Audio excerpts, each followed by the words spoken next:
Welcome to Inconceivable. I'm William. I'm Alex. I'm Wesley. And we are Monika.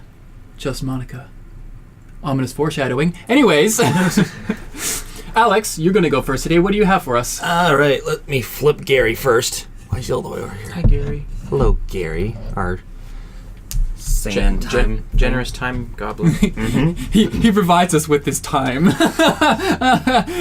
Yeah. Shut I need to make up for my puns because you were saying all the puns last week. Yeah, I was in my pun zone last week.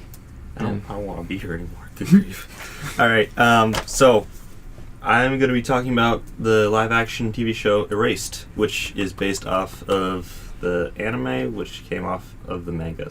Or manga. It's based off the manga. It's based off the manga. Yeah. But I watched the anime first, so actually it was surprising because Will and I were just flipping through Netflix, and then Erased pops up, and we didn't know it was coming, so we were just like, wait, there's a live action of Erased? Wait, what? Oh, this is so exciting. Our world was shook that day. It was just like a late night, too, so it was like, we should probably watch 1 or 2 episodes, and we were watching it, and we were stunned because it literally looked almost exactly like the anime, and it made me very, very happy. Absolutely. Especially considering the live-action adaptations of animes that we watched recently, aka Death Note, because that was like very disappointing. Yes. But this one, I enjoyed it. Absolutely. A fair amount. Before we go too much further, though, spoilers are ahead. Erased is an only one season only anime, both in live action and in anime form.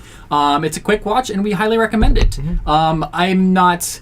It's not going to ruin it, honestly, if you hear what happens in it beforehand. But of course, the journey is always better like that. But yeah, we all highly recommend it, and you should go check it out. It's the live action is on Netflix. The anime is on Hulu. It's on Hulu. Yeah, it's on one of the main streaming platforms. So go ahead and watch that. I only almost fell asleep watching it, and that's a good thing if you know me, because I fall asleep at everything. Well, yeah, because I can't stay up very late because of my schedule, and we were watching it later on in the day, and I didn't fall asleep through it. I'm impressed that you guys were able to binge watch it for like we started at 5 and it ended at like 10. So it's like 5 hours. Yeah. Wow, you guys did good. Yeah. Wow. Because at first I was just gonna like get them up to speed a little bit, watch a few episodes, and we're both like, dang, this was good. Explain your reaction at the end of episode 1. Oh, yeah. So, like, I don't know. I've said it before, and I'll say it again. I'm not a big anime, manga fan. And we're watching it, and it just seemed pretty ordinary to me. And I was like, okay, whatever. And then I should have known better, because this has happened to me with other animes that you guys have convinced me to watch, is it always seems ordinary, and, but then anime always seems to have some supernatural twist to it. So at the end, when he gets teleported 18 years in the past, I was literally like, this is what happens? Yeah. This is what happens. Are you serious? I was like, I'm ready for this. I stood up in my chair, in my seat, and watched. I wish I was here for this because I was just excited, but because it was so mundane. It was the beginning was really slow. It's just all right, he's just a regular guy, and he's able to do something. Cool, exactly. I turned to William and I was like, wait, was he a kid for the rest of the show? And it was pretty much. It's more or less. Yeah. That was really interesting seeing the dynamic between going back and forth. Because I think it worked a tiny bit better in the anime because the anime, you're able to make the characters the way they look and how they interact and stuff, so they look basically like their younger or older selves. But they did a really good job with this one. You still realize, he's this character. But I felt like with the anime, I saw it more as the adult going back into his younger body, basically. Right. While in this one, I still saw that, but I also saw a little kid there, and he seemed a lot like a little kid at the time. From someone who has seen the anime, but has not seen the live action yet, what do you have to say to those people, what they can expect? I would say that this one you're going to get all the visuals that you're expecting because this looks almost exactly like the anime. It's really they literally down to their jackets or their haircuts or anything. They did such a good job of matching visuals. My goodness. So good. I told Wesley several times while watching it, it's that whole sequence. That was shot for shot, scene for scene, exactly how it was in the anime. And immediately after we finished it, I did some research just because I was curious, and I like to do that a lot. so like there's the original manga for Erased, and then they made an anime for it.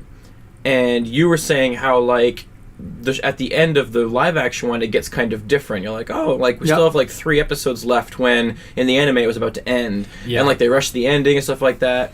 Well, I read up and like so like the live action is a far more faithful adaptation of the manga than the anime is actually.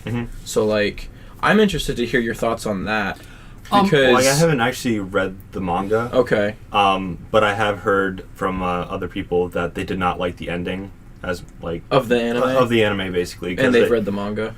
I'm not sure if they have. Oh, okay. But I think it's been on both people who have read it and people who haven't were just like, the ending was underwhelming, basically. For the anime, and then, I wasn't like... See, I didn't hate the ending, but I felt like I was less invested in the show after all the stuff that happened as like when he was a kid. I was ready as it was wrapping up to be like, this is a fantastic anime, one of my top like favorites. And then after the ending, it's like, that was a good anime, but like it kind of at the end. No, it did the opposite for me because the basically the finale takes place all together in 2 episodes in the anime. You have, especially because I'm pretty sure. Correct me if I'm wrong, people. I'm pretty sure how the anime goes is that the second to the last episode ends you with the cliffhanger of him going the car into the lake. Yeah, and then the last episode. Just like I believe it's just 1 episode devoting to when he wakes up from that coma. Oh in the live action, right? Yeah. And then in the live action, it's like it takes 5 episodes. Yeah, because I was gonna say in the live action, it's almost like it could have been 2 seasons, or it could have been separated into 2 parts. Because the show, from the point where the car goes in the lake, from that point on, it has a different feel to it. Oh yeah, like definitely. that could have been that was like the. Yeah. I will say the anime has... I will say for live... Because the anime is really good at getting charm across screen. Like, anime is very charming. Yeah. It's harder to do that with live action, and sometimes it comes off as corny rather than charming. This did a good job for it, for the most part. Honestly, the acting was great. The kid actors, I really liked, and that's so understated of how hard that is to do. I especially liked... what's the girl's name in the red jacket?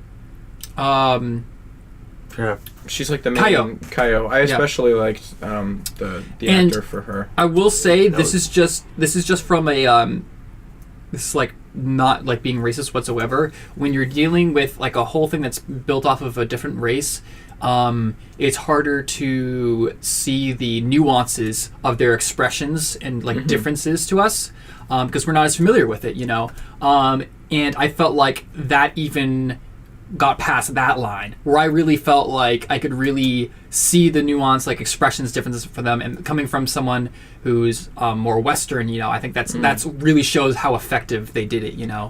I think they did really good at in the live action them getting into the character that they're supposed to be, especially Airi, the teenage girl.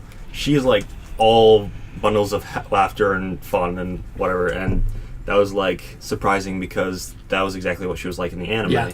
And seeing it in live action was kind of weird for me because I'm not used to anybody being that happy or smiling that much. And I was like, okay. Well, right. What's interesting is that she reminded me of the kind of same challenge that they had to deal with Winry in the Full Metal Alchemist live action movie. Now, I really want to see that. So I saw the premiere of that on Anime NYC. I wrote a review for it, a spoiler-free review on Geek Kind, so go ahead and check that out if you're interested, because it has not been released to the U.S. yet. So as soon as it's released to the U.S., we will be talking about it, because I'll be showing it to them, because it's a great movie. But one of the things that I mentioned is that Winry was actually the main disappointment as far as characters goes in acting in general, which is disappointing because Winry's such a key character in that. I mean, you're wearing your FMA hoodie right now.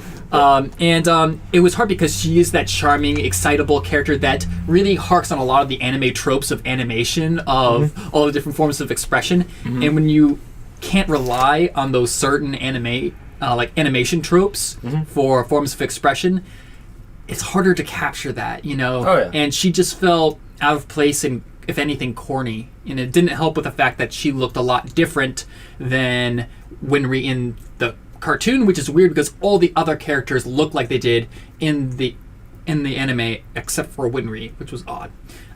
It's funny that you bring up anime tropes, because that was one of the things that first threw me off when I started watching anime. It was like they go into a completely different sort of like mode when they're in a certain like, you know, they're feeling a certain thing. So if somebody gets angry, it's like the animation is completely different, and I'm not sure what is happening, or if it's just like expressing what they're feeling. So like somebody gets mad, their face like bugs out and their eyes go really big, and then there's fire all around them. I'm just like, is this real happening right now, or is this just in the anime? So I thought that was really interesting, and again, that's something that's really hard to convey over to live action TV shows and movies. Another thing that's kind of understated is that there's a lot of inner dialogue being outspoken in this show. Mm-hmm. That's something you don't actually see in live action a lot, when you have people saying their thoughts out loud. Mm-hmm. And they do that in anime all the time. But you just don't see that in live action. And I guess that could also be viewed as corny if not done right. We just haven't seen it attempted very much. And I feel like that was also very natural. Yeah, I didn't. Yeah, so, it didn't pop out to me in a bad way. Yeah. Yeah. So yeah, definitely. Especially for something that you're not used to seeing in live action. You know, like of course there's movies and stuff like that with that. I didn't even think of it like that either. Like you said, it was just so natural. It was just, so. Yeah. I will say, despite the ending being much longer, the length is the same for live action to anime. And that does mean that they do cut out a few things from the anime. They did cut out stuff from like his past life, right? Yep. Because he was trying to save another one of his friends, and I was always confused about this. So, the murderer is always like targeting young girls, right? No, young kids who are alone. Yeah. Okay, because I thought that he was targeting one person who was Satoru's friend, who I thought was a girl, and I thought it was a guy. You did too when we were watching it. I was like, that's a guy. Yeah, like the whole time. I was like, because he's more timid, and I just longer hair. And also, I just think it's funny that you thought that too, because I didn't. Yeah, and then the girl, what's her name? Crap.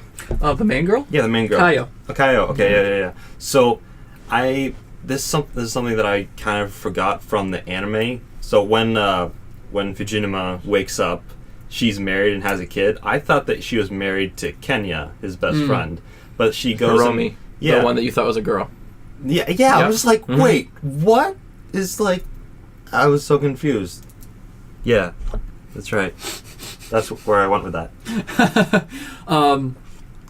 Also, that's something that I didn't like about the anime or the manga. It's like, I get that she would move on with her life when he's in a coma, but still, I'm just like, he gave his everything for her, and that's same gripe in the anime. That's just like that was a theme that started to come through for me, as I was like, man, he like I mean, his life wasn't that his present life wasn't that great before this happened, but he gave up his life so that they could all have theirs. Like, and it just that's it did suck, because I was like, no, she should be with him. But that's when it stuck for me, like the gravity of what he did. Yeah. Like, he gave them their lives back. He sacrificed part of his. And so. the teacher, what was his name? Yashiro, I think. Jaku Yashiro. Oh yeah, Yashiro. Yep, that's him. Yeah. The teacher. The teacher was really good in the live actions. I know, and right before. Oh my gosh. Right before the episode where they reveal he's the killer. Yeah. Literally, I was like, he's my favorite character so far. To William, I was like, I really like the teacher. He's awesome. And then literally 5 minutes later, we find out he's the killer, and I'm like, when wow. They start dropping the heavy hits. That was like tapping the thing. Like, no. It was right before they started the car ride after the hockey game. Yep. Oh, really? When he followed him out there? Right before that. Yeah, I was like, he's my favorite character. Dude, that is rough. That would be my one thing about the show that was hard for me to grasp is his character. From once he's revealed as the killer, the character was not interesting for me at all anymore. I didn't really understand his motives. I don't know if it's just the way they chose to convey it, but I was disinterested from that point on in his character. Well, what's interesting is that I don't remember this happening in the anime, but in the live action, he did actually tell a little bit They gave his backstory. They gave a lot more reasoning to why he is the way he is. I still didn't really get it. That whole flashback to when he was young, none of that. Yeah. So imagine not even having that to work with as far as reasoning. It was just like, oh, he's just a psychopath. He just did a 180 from being a nice, lovable teacher. He's like the best guy ever. Yeah. So they gave a lot more. Admittedly, it's still not where it should be, but it at least is better than anime. Because that is my main complaint about the anime is the ending, and it's not that it's a bad ending. It's just. I had a lot of heartfelt moments in this, like whenever Satoru was like going after what's her name again? I need to write this down. Jeez, it's Ko. Ko, yeah. Ko, yeah. Okay. Yeah, like every time like he would like go to her house or just try and help her from her mom or something, that I was just like I feel my heartstrings being tugged right now. I forgot how heartwarming some of the moments were. And like when he waits outside her house the first time, I was thinking of that before it happened. I was like, I don't know, I'd be really anxious. I'd wait outside her house until midnight, and he did. And I was just like, oh. Well, when they're having their birthday party and you just see her being surprised because she's getting all these presents and she's having a good time, she has friends, and I'm just like, I'm not crying right now, I promise. I gotta say, they got the feeling down. I will say they kind of changed it up a little bit. No. They changed one of the scenes that is the most sad scene in the anime, which is when they are making they're making, I think it's breakfast for Kaio and the friends. And he's like, here's your breakfast. And you just see her stare at the food. And she kind of had that in this one. Yeah, it was different. They changed it. They were just like, after they were eating, and she was like, and next time you can help me cook. And then that's when she broke down. But in the anime, how it happened, and this would have broke your freaking heart, is that they're all having breakfast together, and she's just staring at her food as everyone else is eating. And then you see flashbacks of her in her home and never having that whatsoever. Like, they teased that with the instant ramen, but they went way into flashbacks with this one. And then after the flashbacks, you just come back to her, and she's just like sobbing at the table in front of everybody.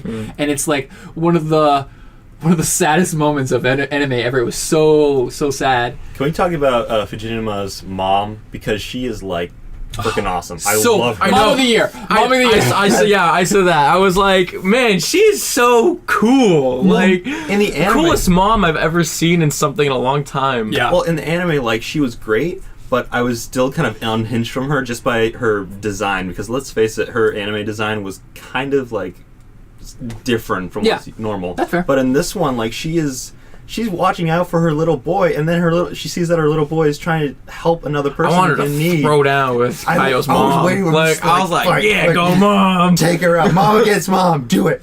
Oh yes, she's such a good character, and then her knowing that Kaio's like hiding out for a little while and just being like, all right, here, Fujinuma, take this lunch or breakfast with you.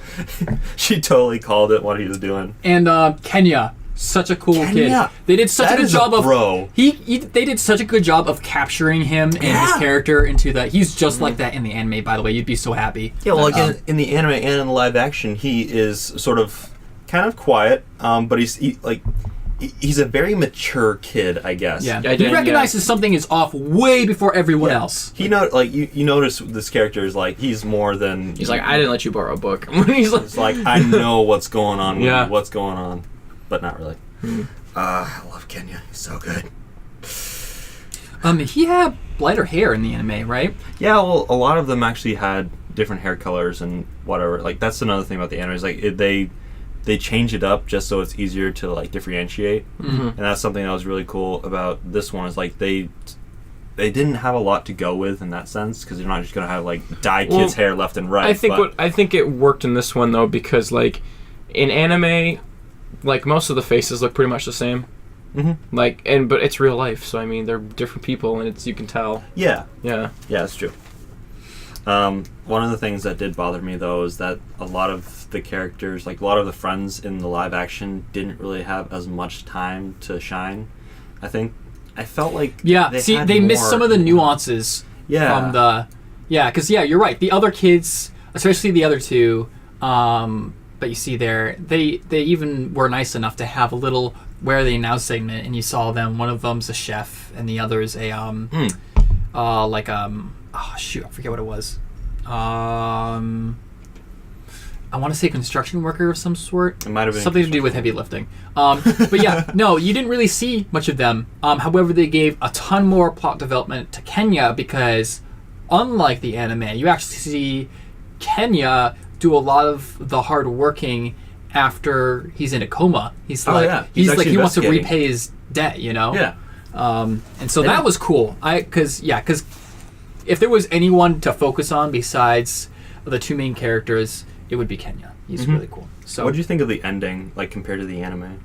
At first, I didn't like it simply because it was different, and that's normal. But honestly, I can't not like it because it makes way more sense. They put way more thought into it, and well, they were just given. They just had more time to faithfully adapt it from the I will manga. say, I wish what I was missing is that I was missing a moment, and they tried to pull it off at the end with the drawbridge and the fireworks, where they thought that the bad guy was in control, and he was going to win this, but I knew that he wasn't. Like, I didn't feel like there was a moment where I was like, crap, like, how are they going to overcome this? Because the thing is, you felt that in the anime, though, because in the anime, I don't know if you, like, know what happens in the anime, but they basically go up to the top of the hospital, and Fujinuma is in a wheelchair, and the bad guy is with him, and he's gonna like throw him off or something. But the bad guy isn't entirely sure if he's got his memory back. Oh, okay. And then Satoru Fujinuma, he just like says like, yeah, I remember everything, and it's just like this oh crap moment. Yep. Yeah. And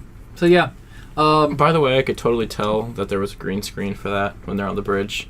Really? Like something was off, and then the whole illusion was broken for me. I didn't actually notice that. Okay, I yeah. didn't really notice. I noticed it when, so like they're facing each other, and you see the reflection of like you see the light on them from the fireworks, but then they shift to where you see them on the bridge in front of you, and the fireworks blowing up the background. I knew right away the fireworks were fake. Like I could see it. The lighting was off. Sorry, the fireworks weren't good enough for you. And then every time they went back, like seeing them like on the bridge with the colors on them, I immediately picked it apart and I was like, yeah, they're not actually outside. I was kind of expecting something.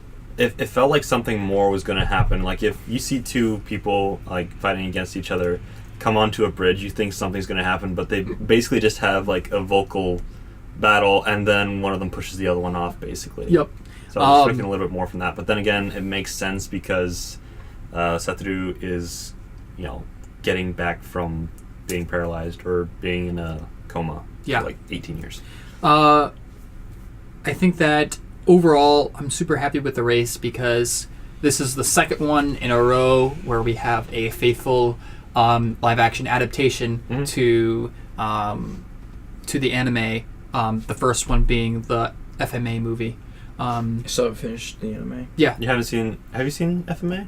I started watching Brotherhood because that's the one William told me it was basically the same. It was just basically like a more refined version of the original. So I wouldn't even need to watch the original. Yeah, it's like if you really like it, go ahead and watch the original. That's what you're doing for something. Just for something new. I watched like the first 15 episodes of the original, which was great because that was a lot more backstory on the characters. Yes, they do a lot more work in the first half of the story in the original. Yeah, so. it was like basically them becoming alchemists. And I think in a way, overall, Brotherhood's better, right? Yeah. Oh yeah. I think the reason why they did that is because the reason why the endings are much different in the original than Brotherhood is that Brotherhood was made after the manga was finished.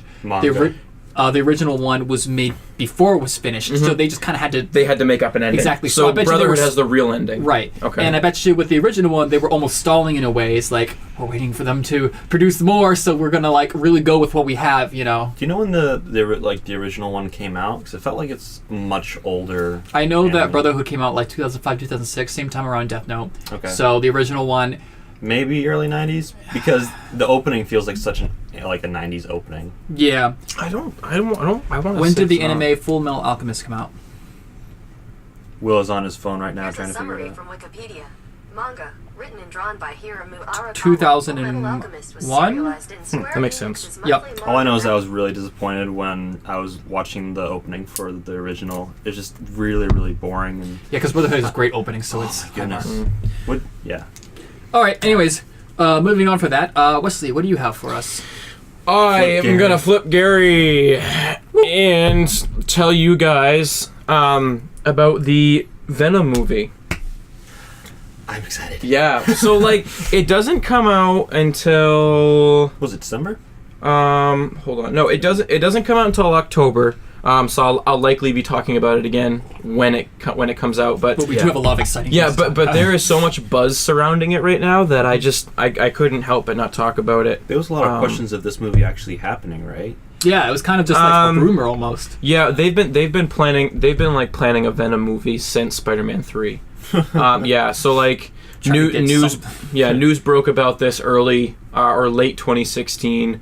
And it's filming right now. Mm-hmm. Tom Hardy's is Eddie Brock. Because everyone knows how disappointing Venom was in Spider-Man 3. Yeah, well, because Sam Raimi, the director of Spider-Man 3, didn't even want to include him. Mm-hmm. It was Sony that pressured him. It's like, no, fans like Venom. Put Venom in the movie. And not only that, but in all the advertisement and even the cover of the movie, that was the main focus. Was his duality. So everyone was excited for Venom in this movie, and he was barely in the movie. Yeah. He wasn't even the main protagonist. Nope. Yep. It all marketing by Sony was wanting to So was the original did they actually have the alien symbiote in it? This was all decided before they started filming Spider-Man 3. Okay. But Sam Raimi's original vision for the movie was just Sandman and New Goblin. Yeah, to finish Harry's arc. Which I liked that. I liked that bit of it. Yeah. And they tried to tackle way too much because they had him, they had Venom, they had Sandman. Did they have other things in there? I don't know. It's very possible. Spider-Man himself is almost a villain at some point. Now, we won't get too off topic with Spider-Man 3, but I just want to say that for as much as fans didn't like it, it still has a good rating on Rotten Tomatoes, and so it was actually a good movie. Just comparatively to the other two, it's just it's debatable. But okay, it's a fun time to watch it. I enjoy watching it. Mm-hmm. I mean, they still have better villains than Amazing Spider-Man 2. Yeah, because Electro was okay, but Rhino. But so Venom, so it doesn't come out until the end of this year. But there's a lot of buzz.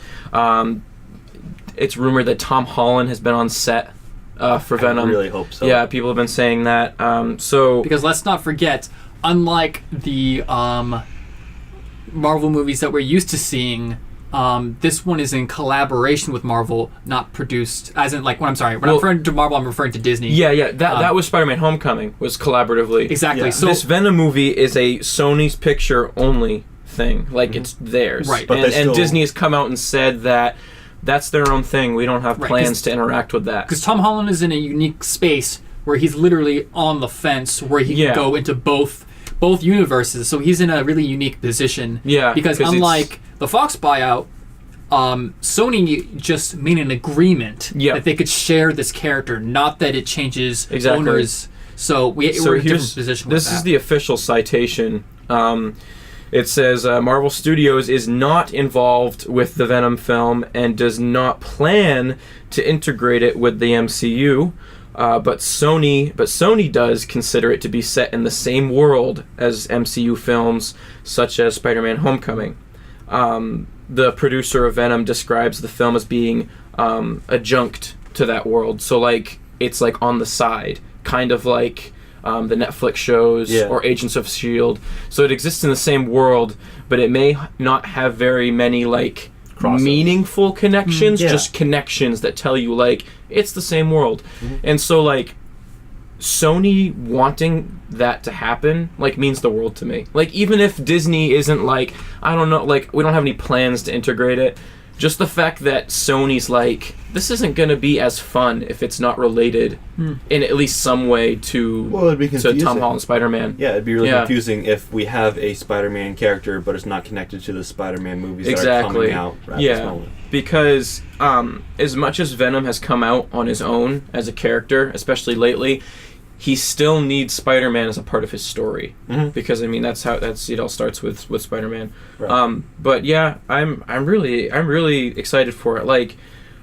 I would be excited about a Venom film regardless. He's my favorite Spider-Man villain. But I was put off a little bit that it wasn't going to be included in the MCU. But now that I hear that It kind of will be. I'm super pumped, and I'm just a huge Tom Hardy fanboy. Well, so, yeah, especially after Mad Max. It's like, come on. Yeah, so I love cool. Tom Hardy.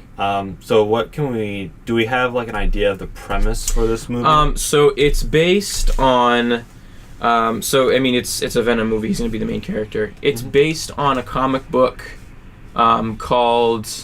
I think it's called like Venom, Violent Protector or something like that, where he's an anti-hero.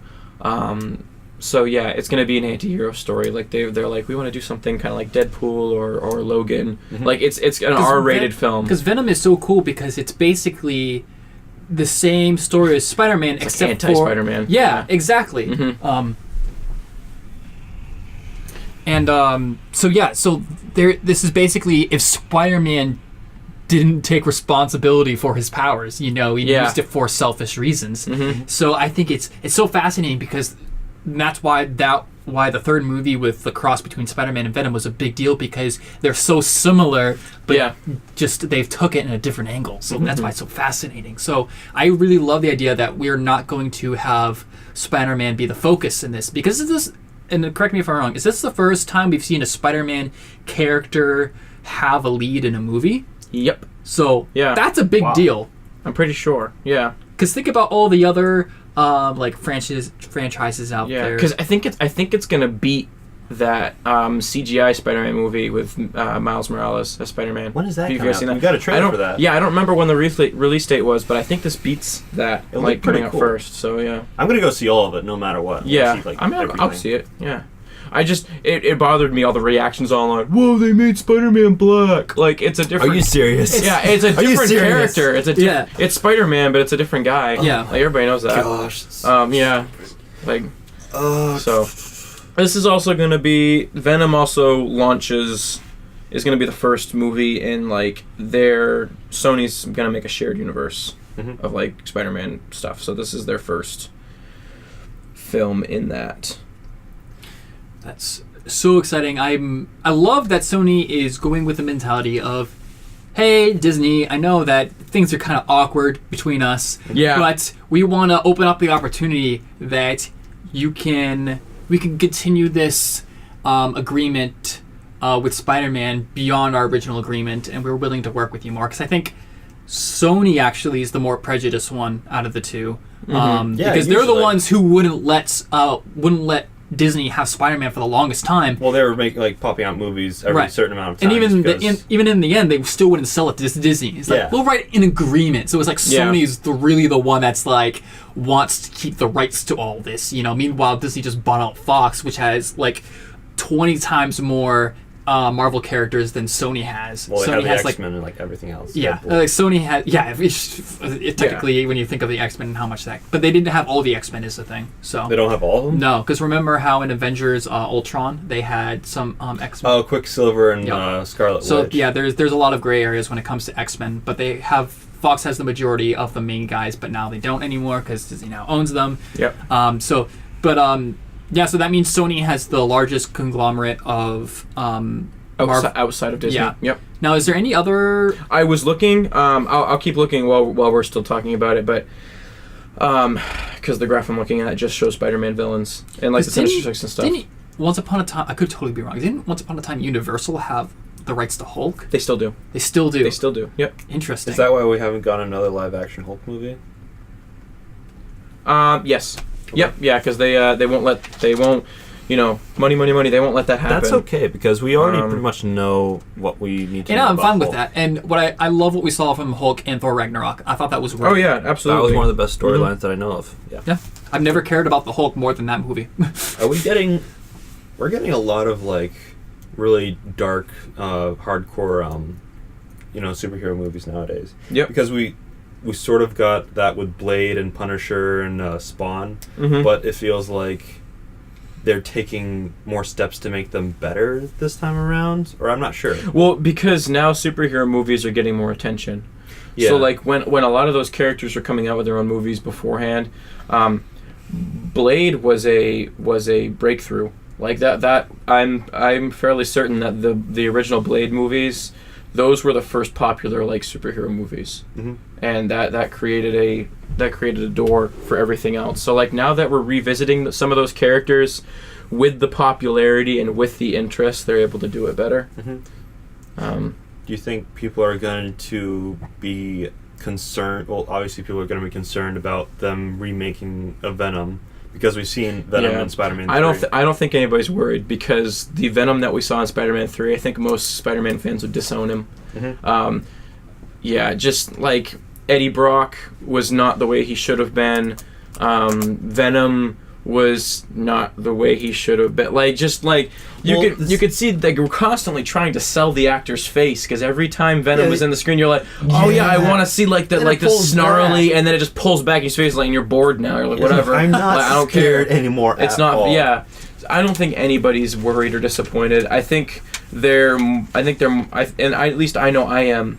I think most of us are of the mind of like, okay, finally we're gonna see Venom. Like almost like for the first time, because I didn't really care about it the first time. No. I don't remember if they were at a panel for Comic-Con or not, San Diego Comic-Con, but I think there was a moment where they were having a panel for Venom, and I think they gave everyone a T-shirt, or they had a poster and said, "We are Venom." And I don't know a lot about Venom, but I think that was like a huge moment for a lot of people. It's like a Jekyll and Hyde situation where the symbiote is sentient. Like, it has its own, like... Yeah. So it's the symbiote and Eddie Brock, we are Venom, like together we're Venom, and that's actually a line in one of the comic books.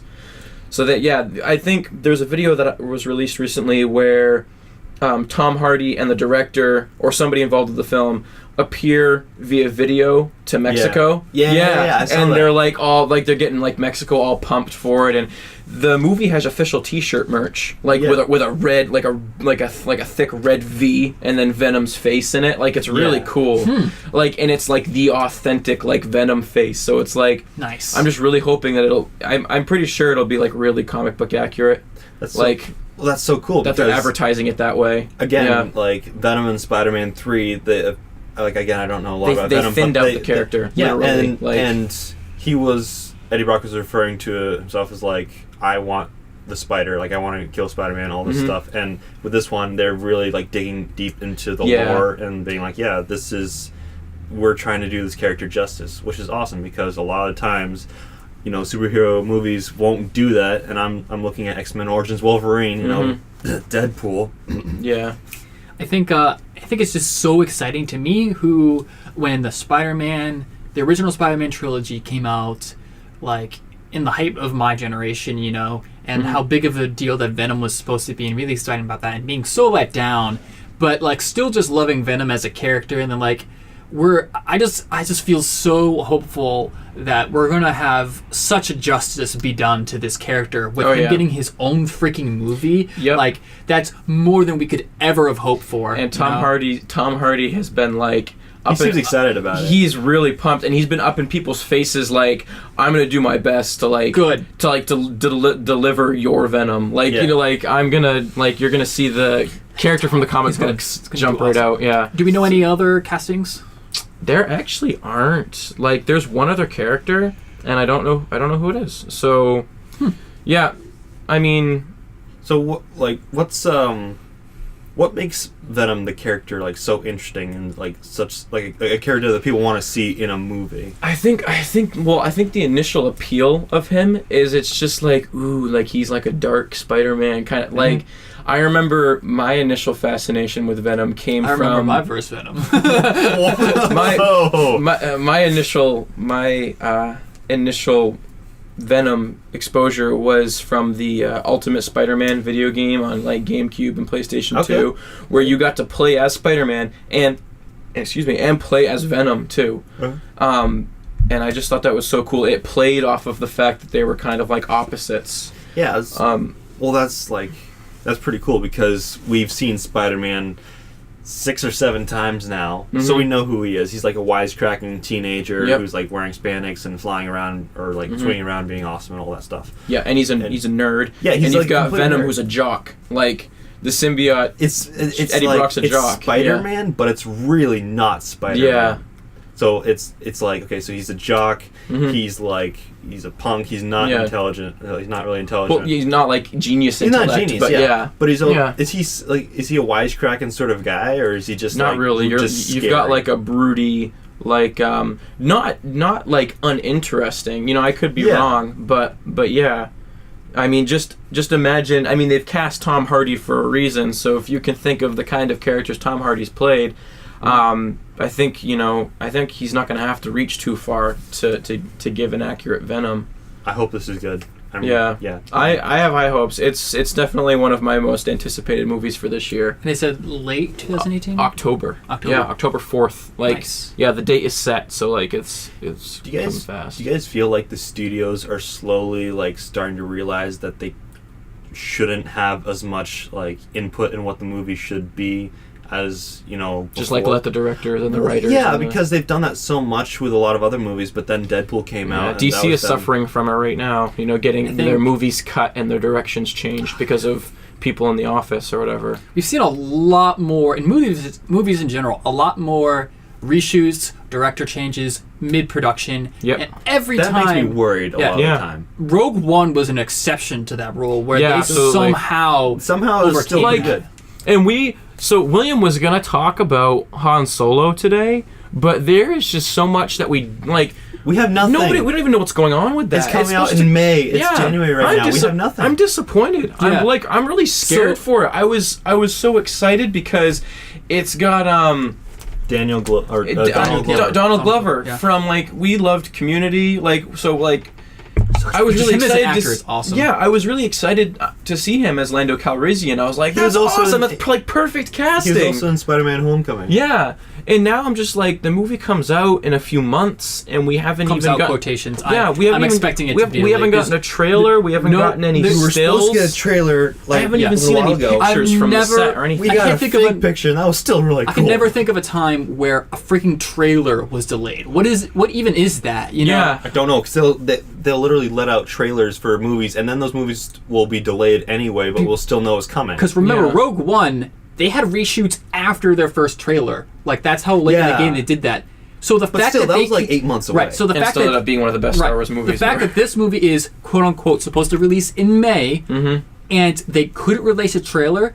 That's huge bad news. Yeah. So please let this movie be delayed, because there is no way they're even close to being ready with this movie. I honestly thought, before I knew the release date, I know, we were talking about Venom, but I had to talk about this. It's I was honestly surprised when I found out that the release date was in May, because, Star Wars movies usually come out, a year apart. Basically, a year apart. So we had The Force Awakens. I have the answer for that. Rogue One, and we had Last Jedi. And Last Jedi was supposed to come out in the summer of 2017, I want to say. Last Jedi was supposed to come out in May.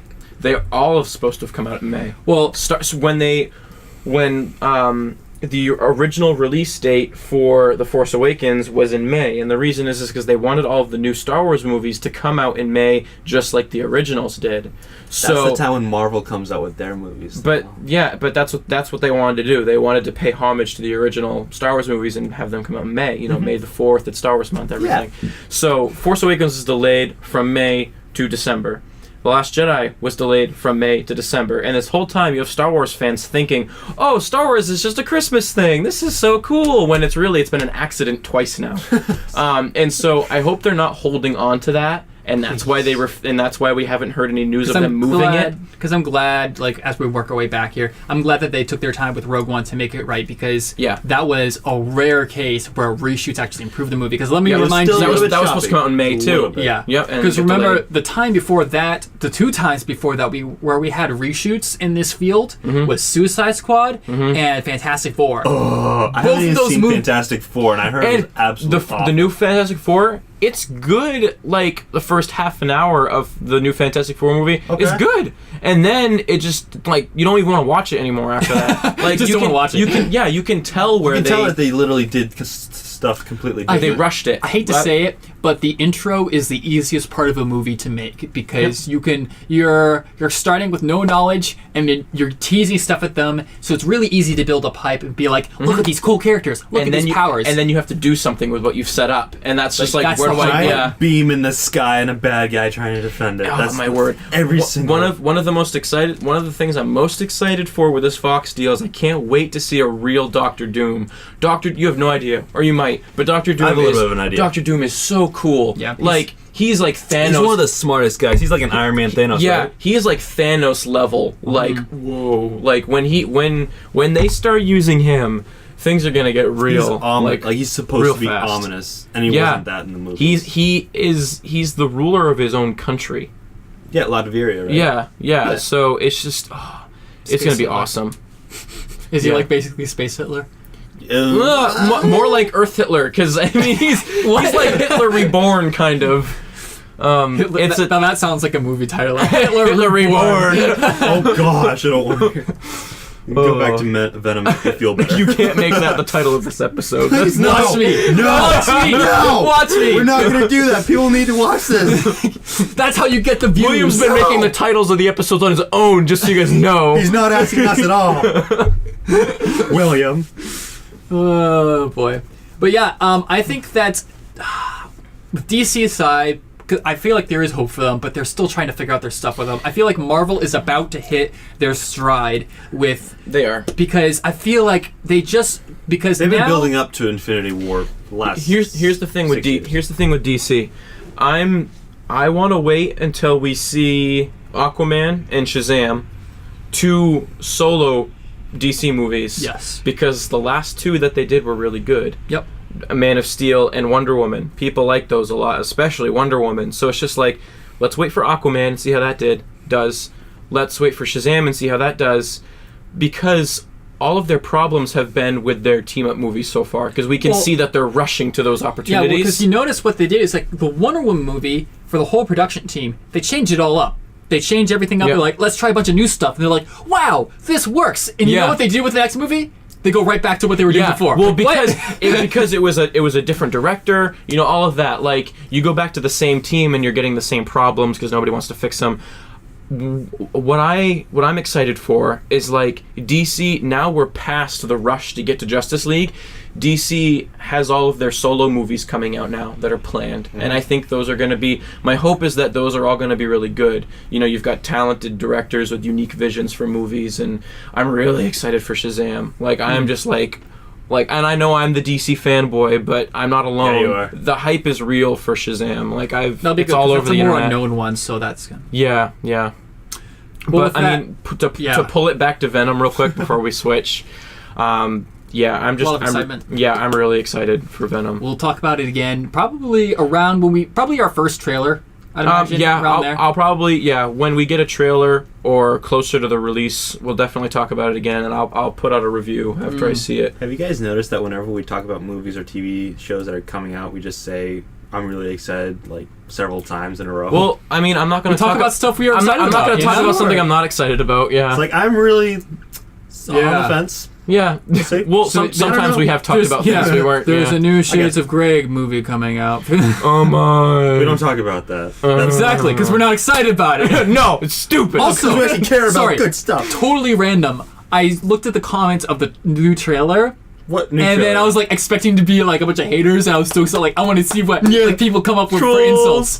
And you know what it was? What? It was all freaking like 30-year-old moms getting excited. For the movie, setting like dates, let's go watch it. I can't even talk about this movie. All I can think of is Kylo Ren just being like, no, you're still holding on. Yeah, no. My face was like, as I'm scrolling through the comments, I was like, oh my gosh, people actually are praising this trailer. I'm so terrified. I can't believe we just went from Venom to 50 Why Shades did we of Grey. go to 50 Shades? We're Gosh switching. darn it, Will. William, Venom. No, take us away, William. That can be the title. I'm okay with that. I'm sticking with Hitler Reborn, man. No, I like 50 Shades of Venom. We are voting here. It's 50 Shades of Venom. That's what we're gonna do. 50 Shades of Hitler. No. If it comes out and it's a different title, we're picking the title for the next one. Don't have Hitler in the name. We do not endorse Hitler. Rule number Of course one. not.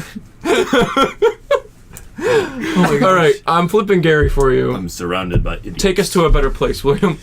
Oh, I don't know if it's a better place. It's better right It gets now. dark pretty quick. Anything So, gets better.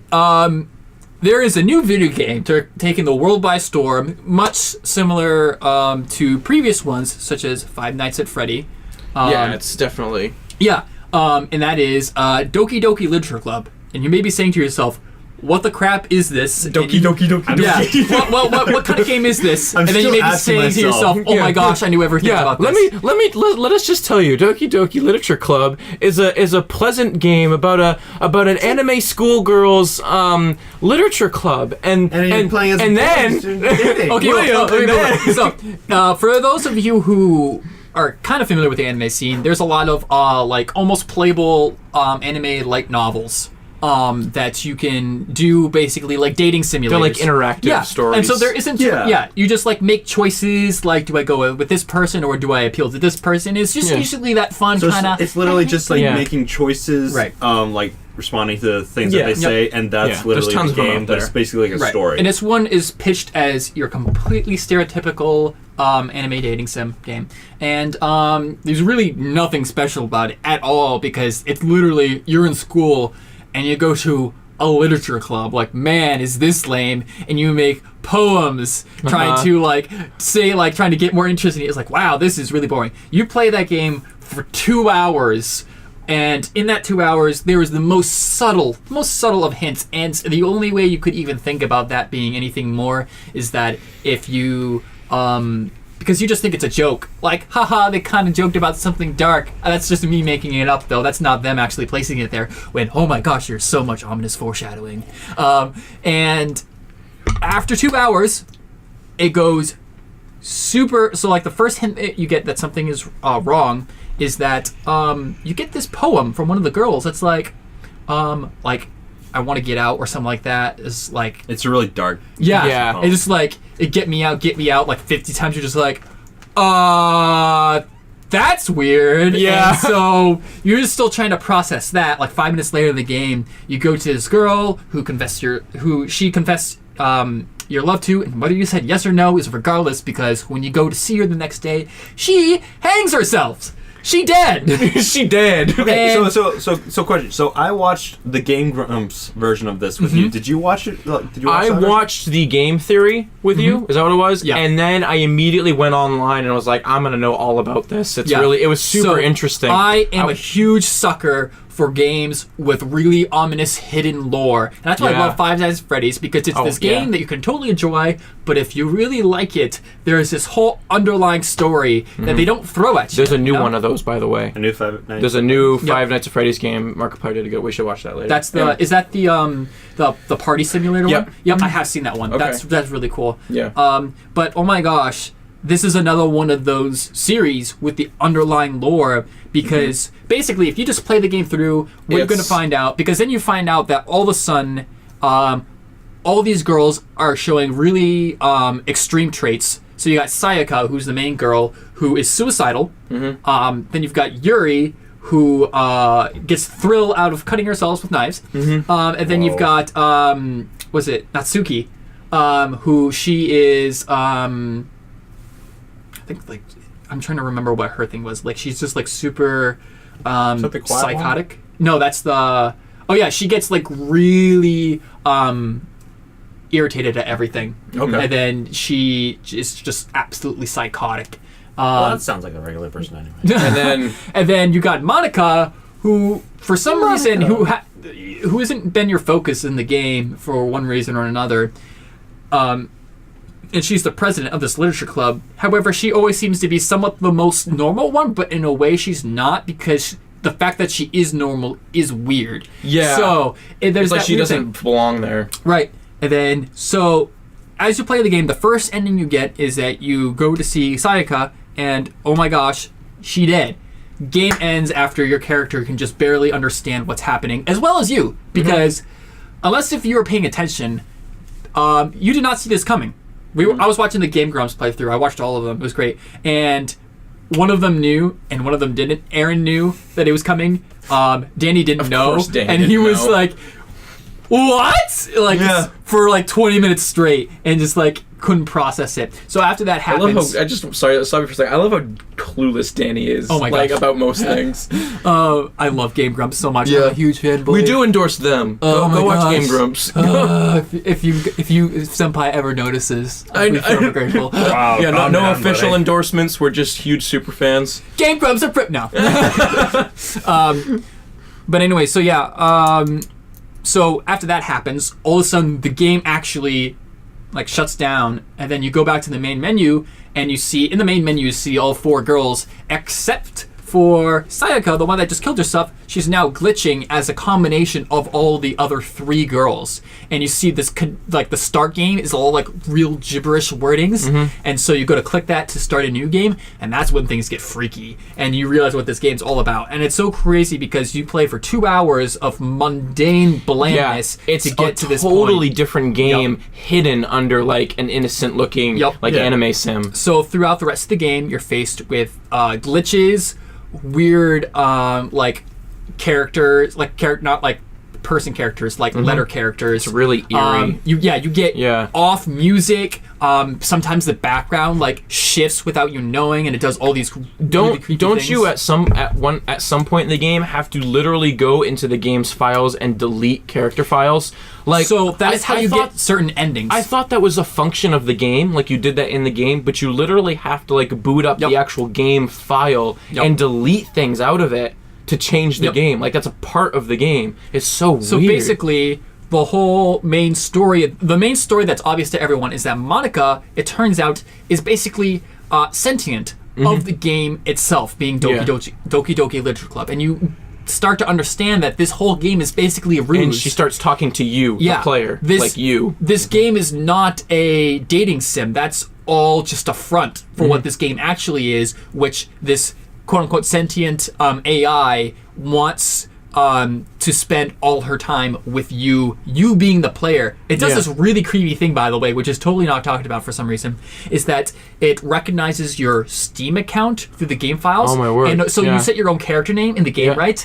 It goes looking at your Steam account to find your real name, and then it calls out that real name after using your username. Yeah. Isn't that freaky? Like, in the Game Grumps one, it was like friend Aaron. It's like, isn't that right, friend Aaron? Or should I say Aaron? It's like, whoa! Yeah, it is super freaky. That creeps me out a lot, but it's so cool. This game is just ingenious in how it does some things. And you find out that Monika is the one that's controlling all the game, and she deleted Monika's file, and she deleted all the other characters. She deleted her own file? No. Oh, I'm sorry. Monika deleted Sayaka's file and all the other files. In fact, she's been manipulating the game, making the other characters less desirable in the process. So all these crazy things that are happening to them is because Monika's driving them to do that, because she's literally editing the game files. It's bananas. If I was playing this game and then it was like, all right, she says my username and then said my real name. If I was playing this game, I would freak out. Alex. Like, Alex would have like thrown his computer out the window. Like, hold on, satanic, get away from me, heathens. Stay back. I get my door opens. Hey, buddy. It's totally Alex thing. All I can think about is that Vine where it's like, the power of Christ compels you, and you see the dog's like, I love it. Don't mess with me. I got the power of God and anime on my side. That's the perfect. That's the perfect. Alex. Oh my word. That's me. And yes, if you should totally watch it. I'm not going to go into too deep because Matt Pat does a way better job of it explaining it than me. But to briefly sum up his theory on it, he has got a 2-part video about this. Is that this game is by a company called Team Salvato, who's a relatively new company. And they have already stated that they're working on a horror game for the end of this year. This game is a mere setup for that horror game, where basically these were characters originally made for a horror game, which eventually got scrapped, but reused the character files for whatever reason, and then molded them to make them into this dating sim game, but the characters start rebelling. So the characters literally just don't fit in this game format, and because they have way more character traits and weird like things that don't match up with this kind of genre of game, and that's why Monika is so like different, you know.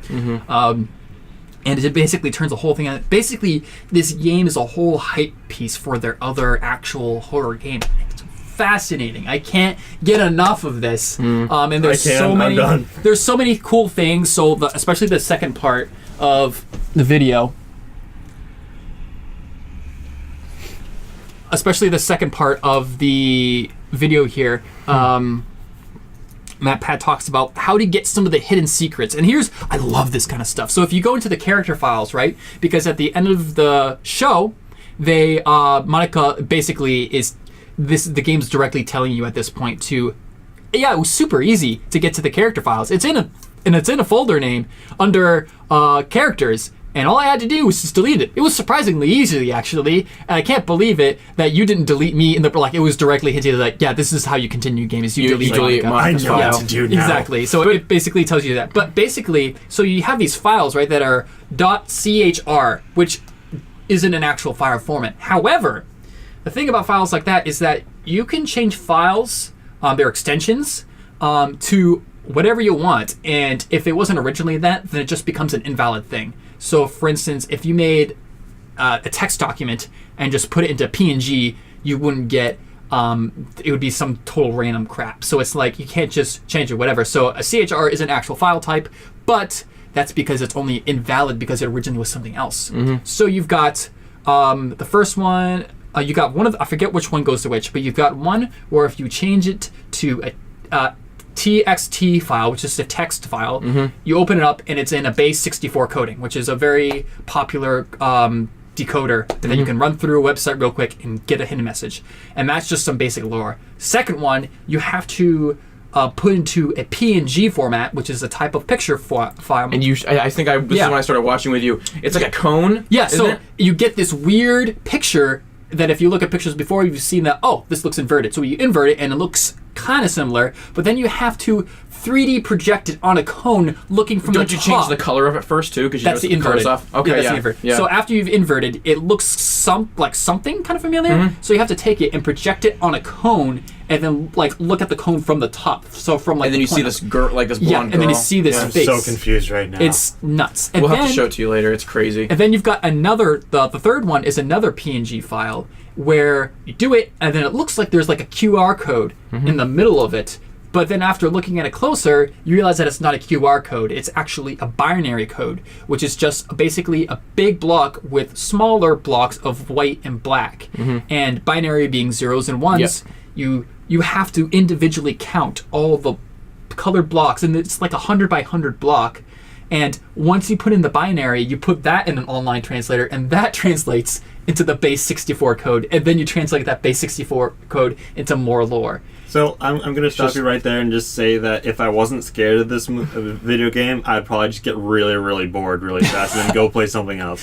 So this is all extra stuff. Layers and layers and layers. And then the last one is crazy. The last one, you have to change it to an IL format. I can't remember the extension, but it's just some random audio one that's not a popular one, not like an MP3 or MP4 or anything like that. You need to be really smart to play this game, right? But other people find it for you, so it's okay. Yeah. So I can't imagine being the first person to figure it out. Yeah. That must have been weird, creepy. You turn it into an audio format of all things, which sounds like nothing, but then you put it through a certain visualizer that reads certain measurements, and then it starts to look like something, and then you actually shorten the file, and then you get a QR code that you could then scan and get something. And it takes you to the website, doesn't it, or something like that? Yeah. That kind of level, who figures that out? That is some nuts. Really creative people. I tell you what, look out for Team, whatever it was for that Team game. Stuff out, yeah. Scott Colfin, look out, man. These guys are... Yeah, that's crazy. But doesn't he find out that Monika is the main character of the horror game that's coming out, and that's the bad guy is actually Yuri or something like that? That's what's presumed, you know, because Yuri, there's a lot of hints to Yuri being into basically some demonic books. In fact, without even going too far into the actual story itself, she was talking about this basically human. The book that they were reading together was about almost human experimentation, you know, some really dark, weird stuff. And then there's a lot of hints to things like third eyes and creepy stuff. So it turns out that Yuri's actually the bad guy. Yeah. Well, that's what people are thinking. So it's so crazy because Doki Doki Literature Club offers a really compelling and revolutionary story off the bat, and then to the people who love it even more, can do so much digging and find out so much more. And I love how rewarding that is, where it's for both sides, for people who just want to play it and see what's on the surface for the story, and the people who are just absolutely cuckoo and can figure out these weird things with files. And I want to say, like, all in all, it's a totally awesome game, and I think it's worth talking about because we are seeing a new revolution in video games. And because the old format of popular games like Call of Duty and Halo and things like that, where it was always successful and you can just produce multiples of them and never have problems, that format of successfulness in video games is dying. Yeah, well, we're so driven by stimuli now that like those kinds of things that have so many strange aspects to them, are so many like quirks to figure out. Like that's what's becoming more interesting to people. Yeah. Because you see these things, they come out of nowhere. Five Nights at Freddy's came out of nowhere, and then it was everywhere. Yeah, that people like to read things, and they like to, And this may be a weird way to take it, but Five Nights at Freddy's merchandise is in Walmart now. Walmart, like, it's a hard Tory thing to get into. You don't see too many video game toy sections in Walmart. Five Nights at Freddy's has a good chunk of that now, right next to Minecraft. Yeah. So they're both have their own sections in the toy aisle. Yeah. Like so I walk by it all the time. There's not many video games that can do that. It's still my favorite aisle in the store. It's the best. So I think what we're really seeing is a change of video games, and someone talked about this. It may have also been game theory, where video games themselves are hitting a postmodern art stage, where we have done everything to get most realistic possible art, and now we're getting to the point where we're deconstructing the art into something completely abstract and different, because everything about the games, especially for us growing up, was about the graphics, how many colors you had, how good the processor was, and how it looked. And now we see games like, I just recently saw something for Uncharted 4 yesterday, and oh my gosh, that game cannot be understated about how beautiful it looks. And I still think it is one of the most impressive looking games of all time. Naughty Dog is one of the kings of that, because they're one of the few people who really knew how to take advantage of the PlayStation Cell system back in the day. But now no one, it's not that we don't care about that, but it just doesn't matter as much, because now we see games we want to be like, I can't, because now it's about the styles. We see a lot more retro games now. Like, look at Cuphead. Cuphead has been a revolution because of its art style, and how it looks like a Steamboat Willie. Yeah, like, it's fascinating, and it was a long time for us to come up with that game, but it was worth the wait. And that kind of art style is fast. That's a form of postmodern art, And then we have like, even look at freaking the new Zelda game. That's that shell shaded look. That's timeless, and that's why Wind Waker is so cool. It's interesting. Like we don't want like all of these like super impressive things anymore. We just want to be enthralled by something. Yeah. Say what you will about No Man's Sky. I think the art in that game is beautiful, and it's a great example of what a small studio can do to still have a visually appealing game. Yeah, you just gotta be creative. So that's the funny thing about video games, is that, like, again, we're always looking for higher definition for, graphics and that sort of thing. But at the end of the day, it's just something that needs to be interesting to you. Like, I remember playing something called, I think it was like N+ or something, where you had to play ninjas who jump on walls to get to places, and it was a certain time. It was literally stick figures, but I was like enthralled by it for like so much. I got it on the DS way back and played it all the time. It was just fun, Like, I wasn't thinking about, I need to see like really good visuals or anything. I was just like, if it interests me and it's able to take away my time, then they got me hooked. Yep. Yeah. That is a loud car. I'm really excited because we've seen a lot of. We were talking just last week about how TV is changing the game of movies. Yeah. And I think that video games, in the same sense, is evolving in a really. The indie video game scene is taking over. That's where a lot of the interest is now. Yeah. People are sick of $60 video games. They're sick of the console wars. Even I find myself, if I want to play a video game, and I hate saying this because I never thought I would be like this, but honestly, if I want to play a game now, I'm playing some neat little time waster on my phone, or I'm looking online for some like story-based interactive thing that are just they're just more interesting. And you know why Nintendo still continues to succeed despite their hardware shortcomings? Is that their games are fun. Mm-hmm. Yeah. Video games, first and foremost, are supposed to be Sonic, fun. Mario Kart, the whole shebang. And the reason why EA is especially difficult at this, why there's microtransactions, why there's endless DLC, and why games are so expensive, is because the amount of time and effort that's being put into the production value of the games are ridiculous. Yeah. The amount of budget and time that's being spent on the gameplay of a game is so small now that when you go to look at the indie games, you realize that the majority of the time spent was spent on the gameplay because the focus is it fun or is it not? And in the end, if a video game isn't fun, it doesn't matter. It's just that simple. There was a great example, a PlayStation exclusive called... But that's just a theory. a great example was it some year Order 60, like the Order, I can't remember. What? There was a PlayStation exclusive, came out like last year, being 2016, sorry. Being like the Order... the Order 16 something. Yeah. It was a year. Yeah, but basically it's this really cool game where it's very vintage England, where there's guns, but they're all like steampunk. Steampunk, yeah, it was super cool. And one of their big things was like, our gameplay and our cinematics are seamless, and it's really fluid and really visually stunning. However, that game didn't end up being so great because the gameplay wasn't that great. So despite all the time and bragging that they put into all the visuals, the game ultimately failed because it just wasn't that great to play. Go make a movie. Like if that's what you visuals, just do that. So I think that should be, I feel like we're really close for the major companies being able to see that this is work, especially Battlefront 2. I think that was a big hit. Them realizing that, like, look, we have Star Wars, we have a beloved game. How could this not be popular? And people are like, no, you ruined it. Yeah, Alex and I are over here playing the original Battlefront 2. Yeah. Suck it, EA. We don't care. Because it's fun. Your take on Battlefront sucked so bad you drove us right back to the originals. I'm still going to play your game. I'm just going to do it. So hopefully we see a good development for video games in the future, because I still love video games, but it's harder to love them because video games used to be my life, and now I haven't found a video game in a long time that has kept my attention. I get bored of them quickly now. I play video games in small amount of quantities. Like I'll play a game and then I'll play it for like a really long time and then just stop. And I think video games now for me is like I literally just want to do it. Mostly just to do it with somebody, just to play a video game with someone and just have fun. Yeah.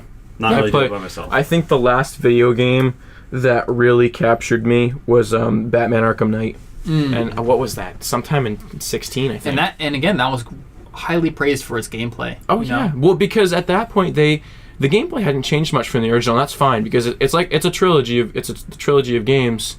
But yeah, it's just the story was super interesting. My favorite thing about the Batman games was the atmosphere and how just dense the environments were. Like you didn't go anywhere that something wasn't happening. So, it wasn't as open-ended as say like Skyrim, but it had enough to make you to play it for a while. So yeah, I don't know the last game that I did story mode on. It might have been a Halo game, but I'm not entirely sure. It's been like a really and don't get me wrong when I'm saying that games that are impressive looking are bad, and that's what companies shouldn't be doing anymore. What I'm saying is that major game companies aren't focusing on gameplay, and that should always be the focus of a video game is gameplay. And it's not right now the focus, and that's why they're failing. They're focusing on only money. It's all about the money. $1 million. Yeah. Okay. But that's just our take on things. If you'd like to let us know how you feel. We have an active forum on the website. Start a conversation. We'd love to hear from you. Leave comments on our YouTube videos. William works really hard on some cosplay showcases that are really good. He just got lots of a other new one content. yesterday. We also have started last week. We have weekly cosplay and art showcases now. So there'll be a new feature every week. On Wednesdays there'll be a new art feature of just something just geeky in general. Yeah. And on Fridays there's going to be a cosplay feature, just stuff in general that we like. And feel free to, and that's going to be on all of our social platforms. Comment on any of those, saying who you want to be featured next week's, and we'll look at those and we'll definitely try to get them out there for you, because we're all about interacting with our community. So yeah, Yep. awesome. Yeah. So Until next time. until next time, stay kind, geeks.